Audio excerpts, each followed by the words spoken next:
Salve galera, beleza? LF aqui com vocês do canal LF Resolve para resolvermos mais uma questãozinha do nosso e-book em parceria aí com o canal KiBioVest. Estamos aí resolvendo as questões que caíram no Enem, as questões principais aí das ligações e interações intermoleculares, ligações interatômicas e interações intermoleculares.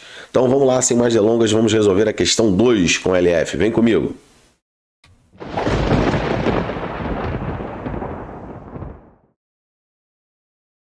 Bom, galerinha, vamos lá, vamos ler esse texto aqui rapidinho sobre a questão 2 do nosso e-book, questão que caiu no Enem em 2023. Os solos amazônicos ricos em silicato não são apropriados para o cultivo por serem incapazes de reter nutrientes. Contudo, descobertas arqueológicas têm demonstrado que os antigos habitantes da Amazônia dominavam a técnica de preparo de um insumo agrícola natural denominado terra preta.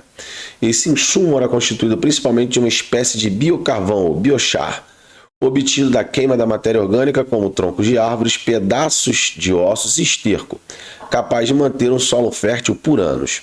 Admite-se que o efeito do biocarvão na fertilização do solo estava, em parte, relacionado à presença de grupos orgânicos do tipo carboxilato na sua superfície, carregados negativamente. Então esse aqui é o grupo carboxilato, derivado de ácido carboxílico pela perda de um H+. Esses grupos atraíam os positivos necessários como nutrientes, tais como provenientes do potássio, cálcio e do magnésio, além de micronutrientes como zinco e ferro. Essa ligação no solo fertilizado é predominantemente iônica, conforme ilustra a figura em que Mn apresenta um cátion metálico. De acordo com a escala de Nussbaum, a eletronegatividade do elemento oxigênio é igual a 3,44. Beleza?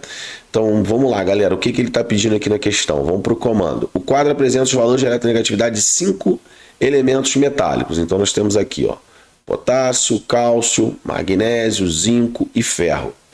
O cátion que resultará em uma interação de maior caráter iônico com o ânion carboxilato será aquele proveniente do elemento. Então vamos lá, vamos pensar aqui o que está sendo envolvido na questão. Caráter iônico. O caráter iônico de uma ligação, ó, caráter iônico de uma ligação está associado à alta diferença de eletronegatividade entre os elementos que formam a ligação. Eletronegatividade. Então, a gente tem o oxigênio como segundo elemento mais eletronegativo da tabela, perde apenas para o flúor. E os elementos menos eletronegativos da tabela LF, quem são? Os menos eletronegativos da tabela são aqueles que estão mais próximos dos metais alcalinos e os alcalinos terrosos e terrosos. Por que isso, LF? Porque eles são os elementos de maior raio e, por ter um maior raio, eles têm uma baixa afinidade por elétrons e uma baixa energia de ionização, ou seja, é mais fácil perder elétrons para esses caras numa ligação do que ganhar elétrons. Então, tudo isso associado às propriedades periódicas desses elementos. Então, quando eu estou mais, vamos colocar aqui à esquerda, da minha esquerda da tabela periódica, né, mais próximos aos metais alcalinos e alcalinos terrosos, nós estamos falando de metais mais suscetíveis à perda de elétrons, ou seja, mais eletropositivos, não eletronegativos. E o que ele está querendo justamente na questão? Que você pegue o oxigênio, fique combinado a um cara com baixa eletronegatividade. Porque quanto menor for a eletronegatividade desse cara, maior vai ser a diferença de eletronegatividade.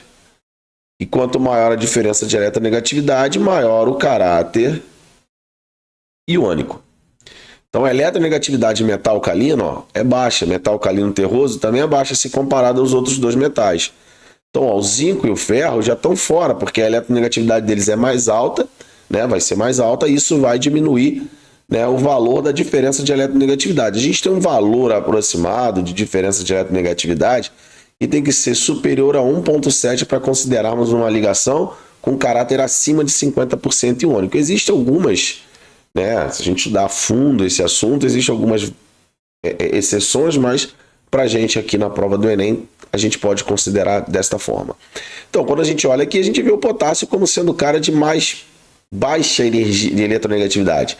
Então, se ele tem a baixa eletronegatividade, ele vai ter a maior diferença de eletronegatividade, logo o caráter iônico vai ser maior quando o oxigênio se liga ao potássio.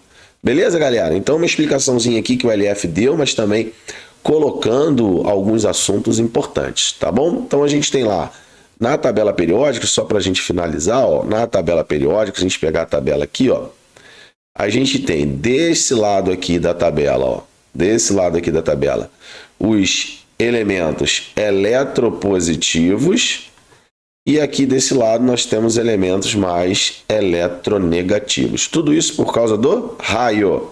Raio grande e aqui a gente tem elementos de raio pequeno, que vai fazer com que seja difícil tirar elétron e seja mais fácil ganhar elétron. Aqui é o contrário.